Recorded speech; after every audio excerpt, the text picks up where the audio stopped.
today we're going to focus on one of the premier pieces of software that's out on the market called LibreOffice. The definition for free is that the software is free for you to use without any monetary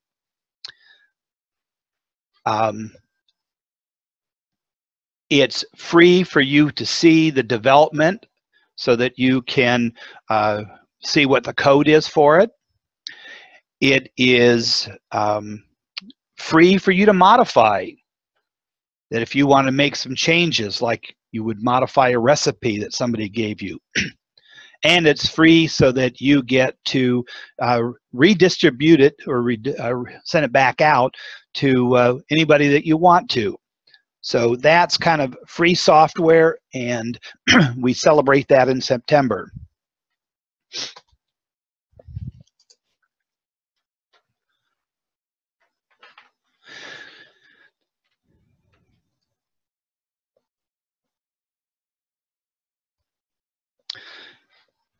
I first came across what is now called LibreOffice back almost before the 2000. It was first a program called Star Writer, owned by a company called Star Division. It was a paid program at that time. In 1999, Star Office was now owned by Sun Microsystems, and it became a program that was free for home use and only cost $10 to buy the media to install it.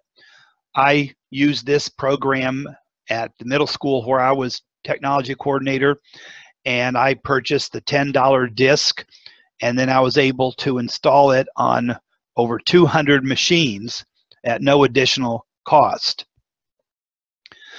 In 2000, it became totally open source project and then was renamed OpenOffice.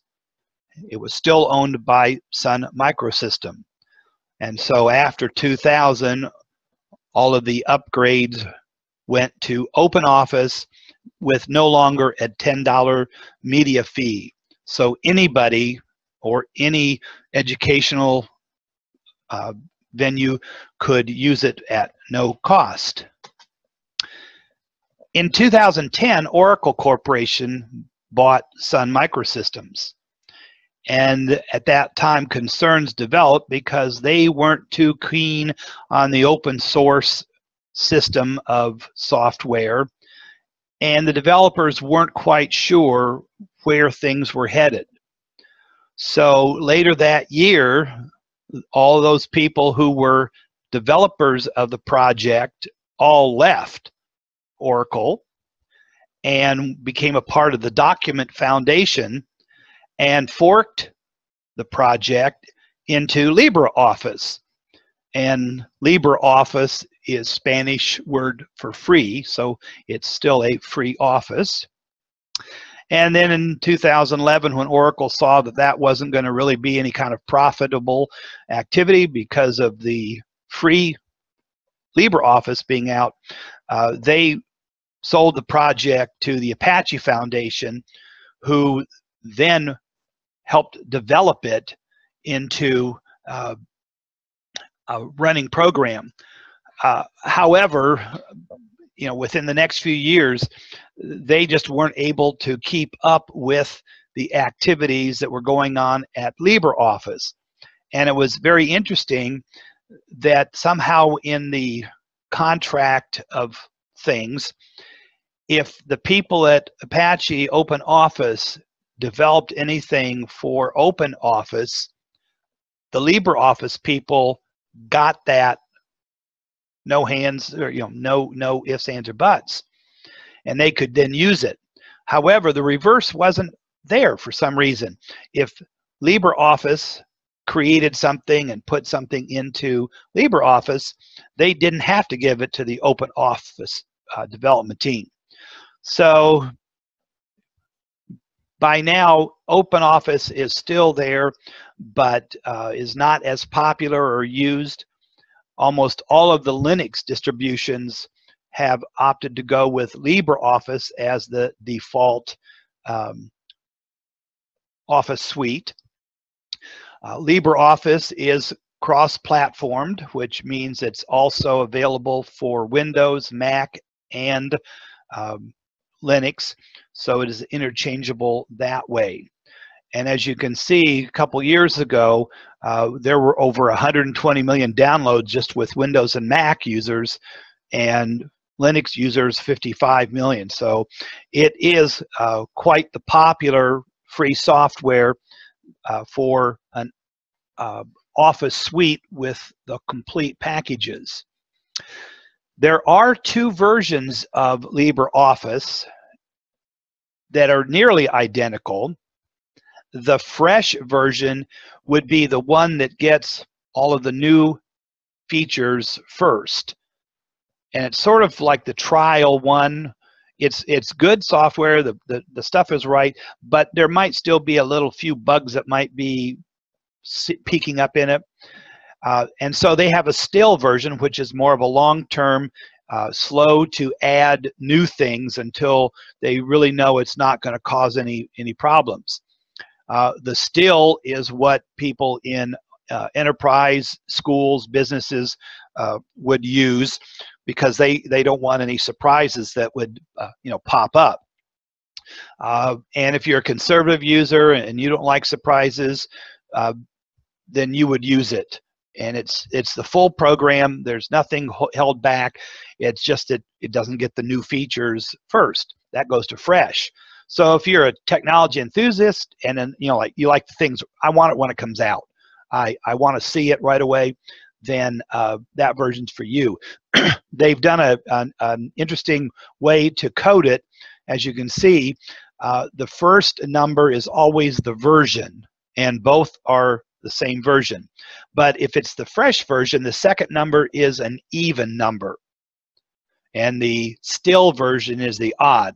So if you want still, you want whatever X odd number it is, and the one I use, the fresh, would be the even. Then always during development, there's always small changes. The newest versions just came out. I'm running the 5.4.2, and then the still is at 5.7.3. When we're ready for the total new version, everything will move to 6, and then the still will become 6 even numbers, and the fresh will become 6 even numbers, and the still will become 6 odd numbers. I haven't really found any problems with using the fresh version, but there's always that little statement that says, yep, we might have a little problem, but we're not going to worry about it too much.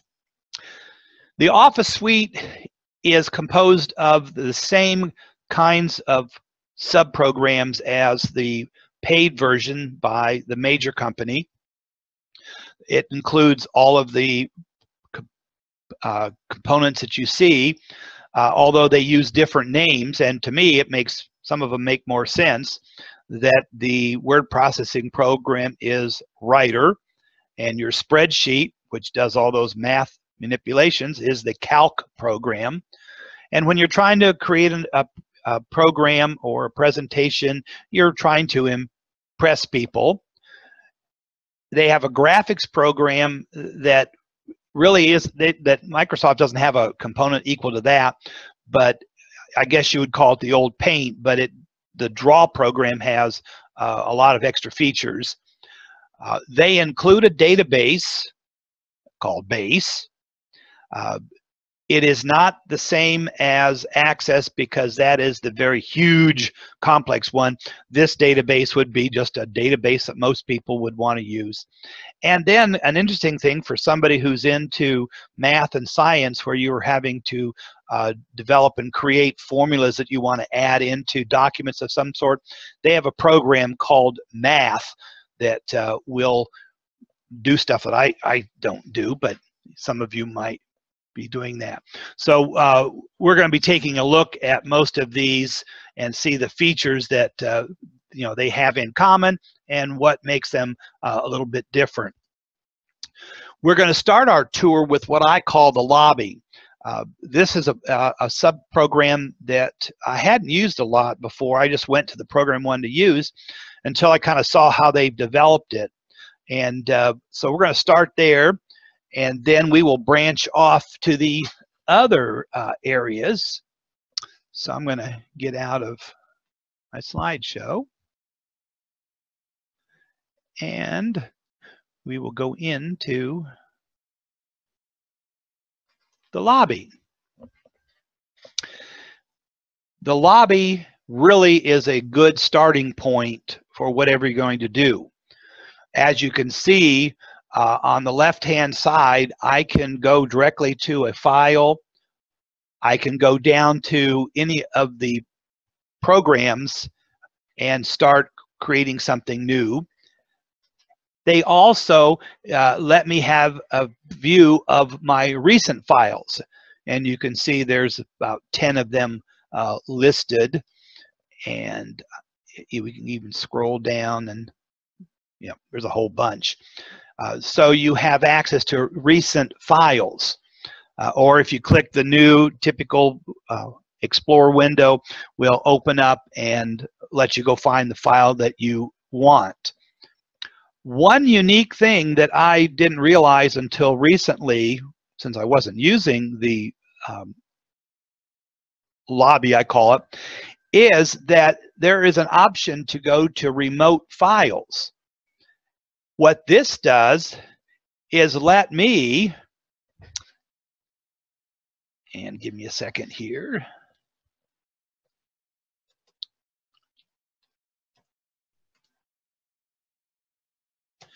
And that's for you people writing it down, ...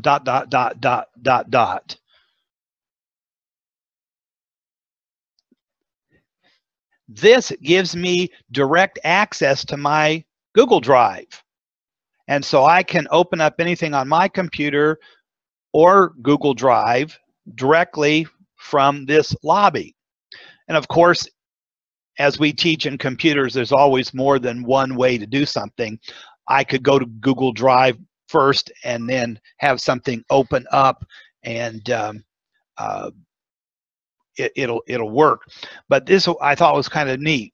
Now I will have to admit that I'm having trouble because it'll also connect to OneDrive, and it keeps telling me that the device is invalid, and I'm trying to search that down, and I don't understand that because I'm on a Windows 10 computer with a Windows drive already installed on my computer, but it will not connect to it, but it's supposed to. But I think that's a pretty good feature, so that I can actually access any file that I want to get. We also have templates that come with LibreOffice, and I can come here and get samples of different kinds of files from all the different programs, and start with something and then modify it as I need. And you can go out and get more templates from web sources and add that back in.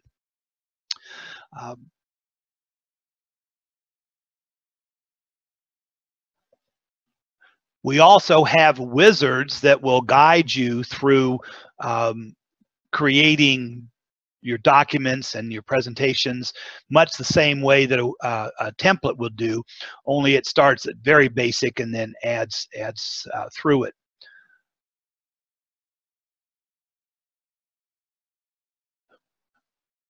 We'll go ahead and start with Writer, the word processing program.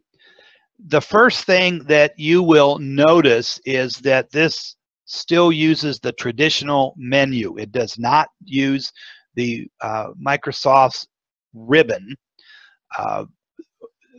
Their research or their feedback is that most of the people who use LibreOffice like the traditional ribbon. So traditional menus. So that's what you see. So you have the menus across the top, and then you have greatly customizable toolbars. And this is just the default one. I haven't made any changes to it, but this is there. You can add additional rows of toolbars, all depending on what kind of work you're doing. And it's so customizable that you can remove anything that's on here that you don't use, replace it with what you do. As an example, I sometimes add an extra icon for printing, so that instead of doing a direct print, I can call up the icon that says open the print menu, and then I can do the dialog box and select a different printer, or make changes to what I'm printing. So you can make all those different kind of changes. It has all the different fonts that you would want, more than you would ever need probably. Now, one difference that I know of between the Windows version and Linux version is that there's a different team that designs icons. And so the graphical icons that you see on these toolbars, the exact same tool is on the Linux screen, but they may have used a little bit of a different color or whatever. No big deal. It's because in open source, you're free to change it however you want. One of the big new features that came out probably with 5 or the last part of 4 is this pop-out that you see at the side. And with this, you almost don't need your toolbars at the top. And some people don't like to give up all that real estate on their screen. And this one is visible when you want it and gone when you don't want it. A lot of people, that's why they didn't know it's there, because they never really saw that side little button that you can click. But notice on this one, this is where you have all your fonts and the things that go with that, your paragraph, your spacings, all of that right here together, which makes it really easy to do those editing. You can also go to a thing where you have your page where you can adjust all the formatting of that area. You can also go to your text and get all of your fonts and styles and everything right here. You can also go to a gallery where you have folders of pictures. I will tell you that this gallery is not as extensive as it used to be. I can remember downloading for OpenOffice a huge file with lots and lots of graphics. But what has been discovered over the years is more and more people just go out to the internet and get what they want rather than being limited to what's here. So sometimes they don't even add a gallery, but here we have a good starting selection that you can go out and get. And then after that, you end up with a navigation for your different area on your reports and stuff. So this is a tremendous feature that is just within a click away from what you need. If I can get my mouse there. There we go. Out.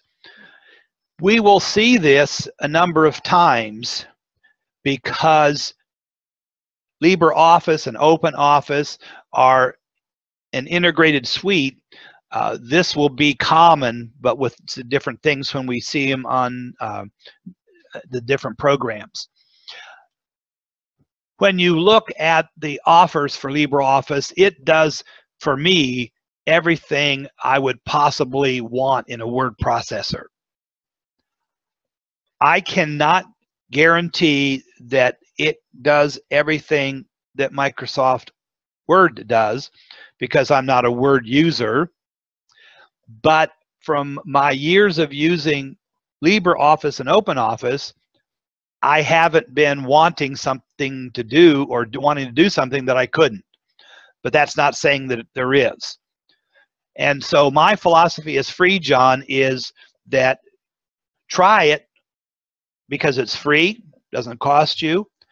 And if you find out that it doesn't do something that you need to do, then go out and buy the product that does, and be willing to accept the fact that the money you're paying is just for the feature that you needed, because outside of that feature, the free program has everything that you need. This program does the everything. It does tables. Somebody asked, you can create the tables and have that. You can add images. If we go to insert, we can insert images from your files. We can insert charts. You have to put in some of the data for the chart, but that's what you use a spreadsheet for, is to put the data in and create that. You can add text boxes even on a text page, hyperlinks to make live web links in your documents. You got the special formatting. Can you do envelopes? If we go to new, and we can do the labels, and there is envelopes somewhere. You know, that's more dealing with your dealing with your there we go, down at the bottom. There it is. So you can do your envelopes. You just have to kind of fill out the blank and what size of envelope you have, and then put it together, address and back. So yep, does the envelopes too, does the labeling. Like I said, it just does about everything I ever need, and no one has ever really come out and said, well, here's what it can't do.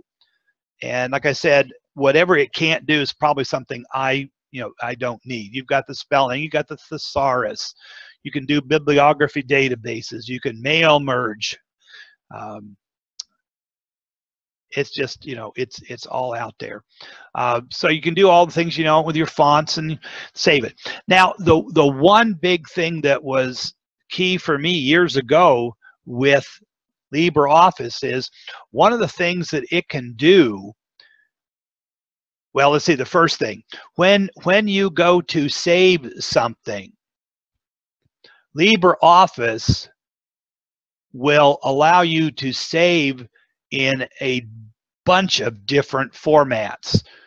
As you can see down here at the bottom, I can save this as any kind of Word document going clear back to 97, HTML document, back to a text document. So if I have somebody who's using Microsoft Word, I can then send them this as a Word document. LibreOffice will read all of the Microsoft formats, and they have from the beginning.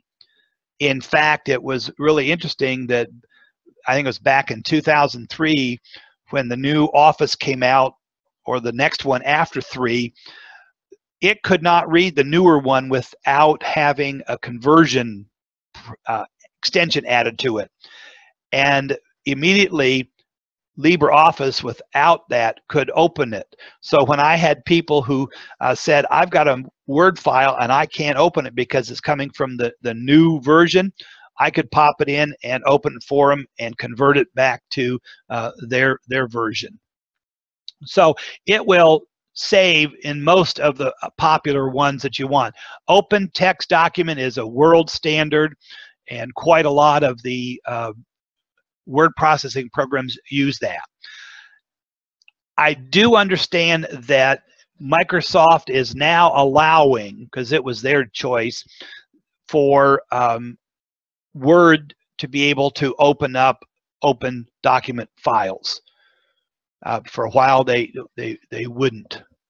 The other thing that is special for LibreOffice, and we'll look down here, and there is an export as a PDF. I can remember way back before I found StarOffice, OpenOffice, LibreOffice, that if you wanted to make a PDF, that you had to have a PDF program that would convert whatever document or file type that you were making into a PDF. But LibreOffice from the very beginning in OpenOffice can convert every file that it has, whether it's a document or a presentation. The presentation that I created with Impress was sent to Judy Toulour, and I sent it as a open document presentation, a Microsoft Word, PDF file, and as a PDF file, because it can do all of those right from here. So it has, you know, everything that I can imagine that you do with a word processor. It's here. I'm going to go back to the lobby, and we're going to take a look at Impress. And to do that, I'm just going to go ahead and open the presentation that I was running, just to have something there instead of a blank. Because I want you to be able to see that when you look at it, it looks like a typical presentation program. Now, we do have some presentation programs up in the cloud. Both Google and Microsoft have their cloud versions, which are not the high end with all the big bells and whistles. LibreOffice had thought about moving into the clouds, but they kind of said, why add a third one? We already have two up there. A lot of people like to have their programs on the computer, so they dropped that plan and just kept the one on here. But as you can see, if you've done PowerPoints, this has the same features. On the left show the slides I've made, the main one that I'm working on right in the middle, and then I want to direct your attention to the right, and you'll see that same pop out. I'll hide it again, that we had, and this one then would have the features and the settings, you know, that would pertain to your presentation. And the one big thing over here is on the slides. This is where you can easily find how to change the format. We use the 16:9 for our presentations because most of us have widescreen monitors. But you can go back to the old 4:3 if you need to present to your club where you're pretty much your projector screen is more or less square. So you have all of that. You can see at the bottom that we have all of the major options for slide types. Somebody might say, well, I think there's more in another program. Well, if you start with a blank one, you can create whatever you want, you know, your own personal one. So those are the most common that people use. Then if I move down, you'll see that here we have all of our transitions, and it's in a very easy to find place, and we can modify those down through here. If we go to our next button, here is where once you have items on your page, then you can animate those. I've gotten away from that because when I was teaching middle school computers, the kids wanted to put everything into animation, and they would always love to do the text enter as single letters with a big sound to it. And so you'd be sitting there watching next, and so I try to teach the kids that less is better. And the people who watch presentations don't like all that extra stuff going on. They pretty much want to see what you have to say and hear you say it. But you can. And so you have all those animation, the effects that you can do. So there's more that I could have done to a presentation, but I like to keep it simple. You can also have your master page where you can see what theme you want to use. Again, there's also the access to your text, but it's going to be a little bit different because of doing it in a presentation. You have less choices than you would in a big word processing. There's the same gallery that you can have access to, and then you've got the navigation to all of your slides. I usually keep it on that one. Also, with the presentation program, you have the option of viewing it in many different ways. That's the normal view. If you want to see it in just an outline, it will come up, supposed to be, with the written part, but say I didn't make this with an outline, so it doesn't come up that way. You can view it. Oh, it's trying to. There we go. In the notes, and this is where you can have your slide that what people see, and then you can write notes that people won't see, so you know what you're wanting to talk on it. And then you also have your slide sorter, which means that you can rearrange, just like you'd stick them on a cork board. And this is really helpful when you decide you want to change the order of some things. So just as you can with almost any other presentation program, you can do it here. Again, with your toolbars, customize all those. You just go to the customization and you pick and choose what icons or tile you see up there, and you go with that. Sorry about that, because of, get out of the way. You have tools, again, for your spelling check and all of that. One of the things I like about the LibreOffice Impress is that you can do two different things. You can have keyboard shortcuts to start your presentations, but if you right-click the icon on your desktop, you have option to open Impress, or you can immediately just click Show, and up pops your presentation without having to come to this screen first and then to click that. And you've got the option. The question came up with the spelling. Yep, F7 is the spelling, and Shift F7 is an automatic spell checking on that. So that has that on there. And you can insert all the normal stuff. You can insert images. You can insert the audio, video files. You can insert charts that you get. Insert a table. Put a text box in there like what's mostly on here. Add live hyperlinks. And again, I have to mention, all this comes free. If we move to the back to the lobby, move to the Calc program, which is the spreadsheet. If you've used spreadsheets, it does everything. You've got all the same toolbars across the top, only some icons have been changed for what you need for doing a spreadsheet that you wouldn't need in a word processor or in a presentation. But again, there's the pop-out that has all the tools right at your fingertips. When I found this, I thought this was really great. I don't have to go up to the menus and look for stuff. It's right there. Somebody might say, well, this is a LibreOffice version of a ribbon.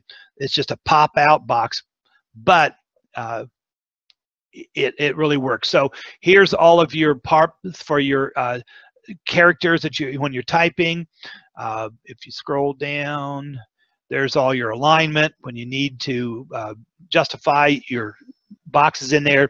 But of course, if you're a spreadsheet person, you know that you format for text and money, and it goes to left, right, like it's supposed to. If I click on the T for text, again, here are the choices that you have for formatting your text that you had. And again, there's the same gallery that's found with all of them. And there's the navigation. And the one that's added extra is your function. And everybody kind of asks about that, that if you make a spreadsheet do what it does. When I taught and when I teach adults, I said there are more of these functions that I ever have any idea what they are. And so you can see that the most common ones are the sum and average. But you can go down here, and if I click on all, you can see as I'm scrolling down through here, there are hundreds and hundreds of formulas that you can do in your spreadsheet. So go to it. I've been asked whether or not the program could do something. I'm trying to think now. I found it because somebody said that was new. Under your data, it does all this typical things of sorting up and down. You got all of your formatting for your sheets that you can do for making multiple places for it. Your formatting for all of that. I'm trying to find. Oh, yeah, here it is. I don't really understand it, but the newest thing that they've added is this pivot table. And so somebody said that that was something that it couldn't do before, that the other company could do. Now there's a pivot table in there. So you can do all of that stuff on that. With the printing out, it lets you go to your page break so you can see exactly where your print would be, so you can adjust that so that it doesn't cut off something in between. And again, I didn't show it to you on the Impress, but it was there. If I have a spreadsheet, I can convert it into a PDF. I can also, when I save this, instead of saving it as an open document format, I can choose to save it as an Excel, and all the way back to 97 and clear up to 2013, the last time that they changed to the XL SX format. One thing that I didn't say on the other side with opening, when you open up a file, this was where it really gets to being wild. These are all the file types that LibreOffice can open. And the one big thing that was something unusual, we had troubles years ago trying to open good old-fashioned works files, because even Word had trouble doing that. And we found out that LibreOffice had the option to open up works. And you can see down here, I can even open up a works file that was created for Mac. And so you go down through all these, some of these will bring back memories when you go back and say, well, I remember that one. There's the old Lotus one, Quattro Pro. And you can open up any file, and then LibreOffice knows which program has to open up to it. But this is part of the beauty of LibreOffice, is it can open up about any kind of program. And it can open up, I'm just looking right here and seeing that it can open up Kodak files, which on a CD, a lot of times you put in a CD, if you don't have the Kodak software, you can't see what's on that CD. We can do it here. So that's a real feature of LibreOffice, in that it opens just about any file out there. With the LibreOffice, of course, you can always create any kind of charts that you want. Format, let's see. I don't want to export that one. Part of the computer says, hey, you don't have any charts to make.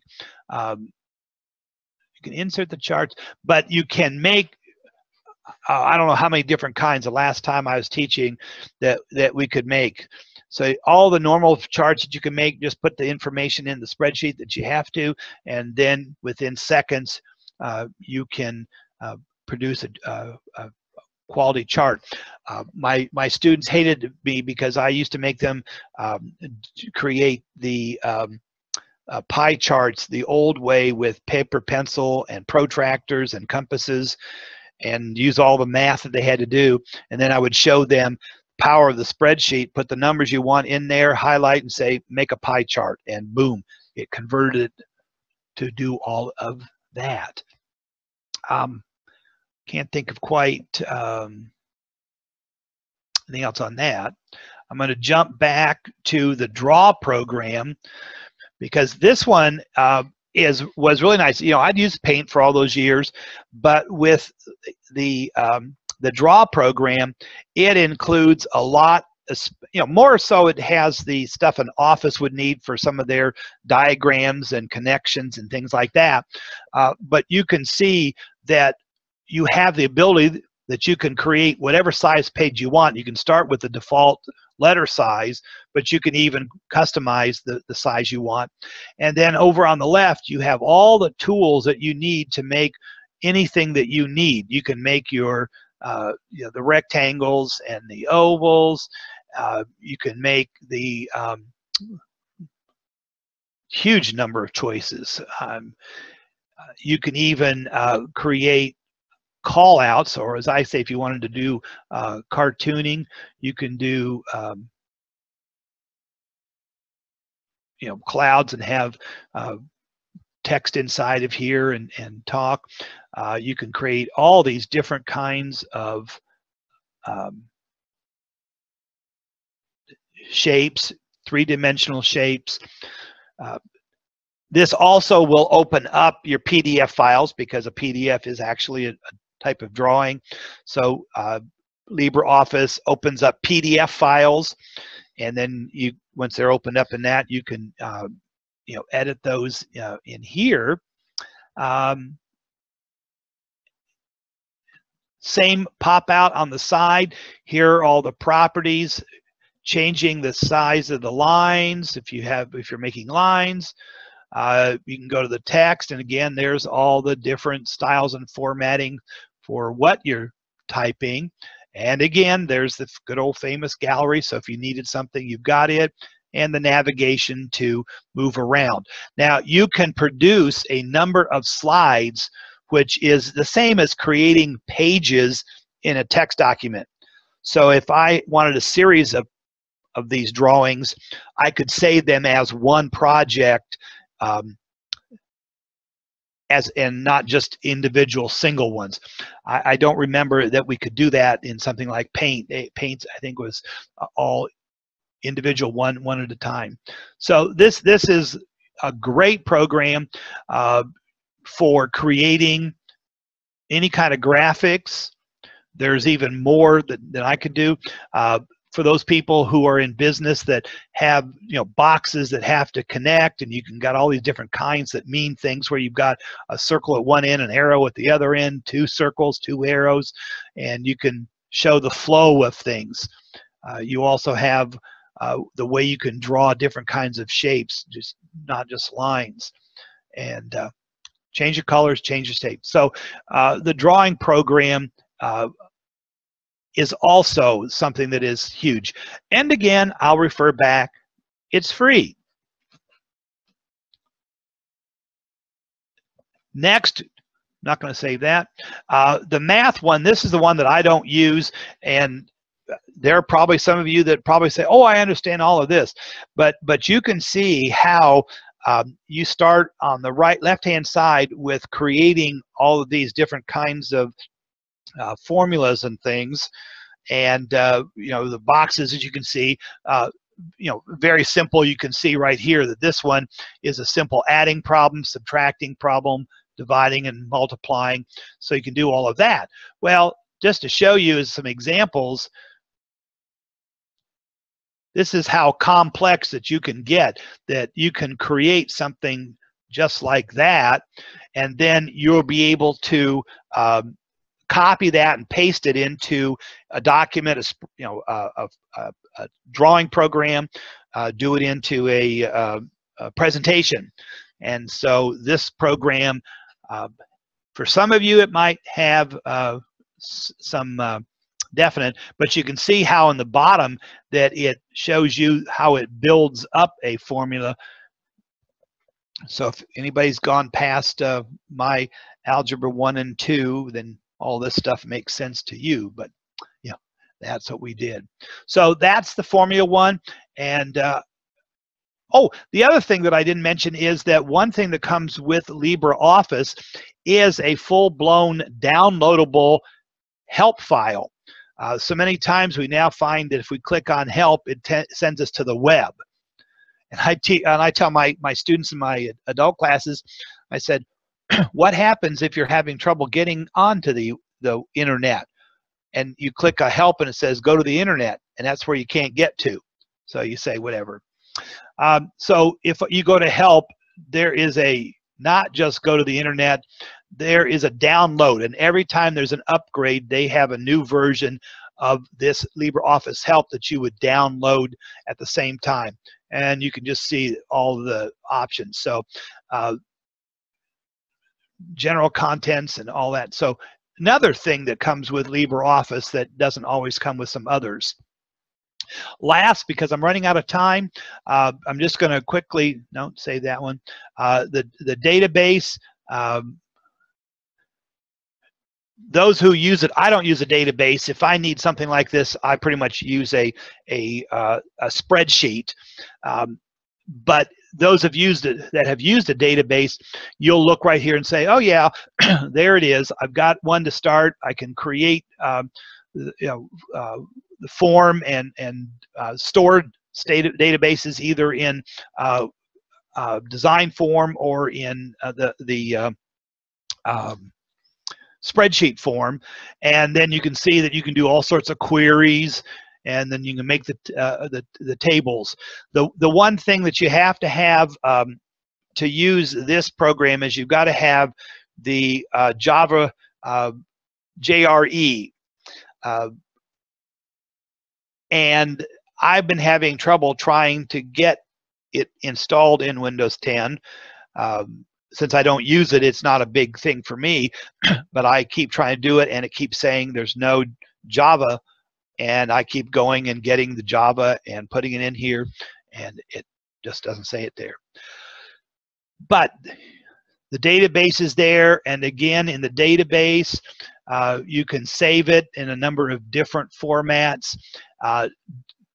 The database doesn't go out into a PDF, but the reports that you make, because as you can see, here's a whole section of reports, and that's what some people like about using a database over a spreadsheet, is you take the same information, but you can create reports that really look nice on that.